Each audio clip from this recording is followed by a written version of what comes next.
La réunion du cabinet Corona risque d'être animée et elle sera surtout très chargée. Les ministres ont de nombreux sujets à traiter. Le seul sujet réglé mardi, le retrait de quasiment toutes les villes de la liste des zones rouges. Seul le quartier de Ramat Shlomo à Jérusalem est encore dans cette catégorie. Les autres comme Bnei Brak, Elad ou Beit Harilit sont désormais régis aux mêmes règles que le reste du pays.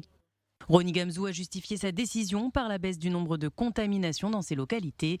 Le coordinateur de la lutte contre le coronavirus a toutefois averti « il ne faut pas se relâcher ». Ça ne veut pas dire que nous avons atteint une période de calme relatif. Nous devons continuer de contenir la maladie dans toutes les villes du pays. Roni Gamzou a mentionné les infractions aux restrictions observées dans certaines villes, la reprise des rassemblements et des mariages notamment.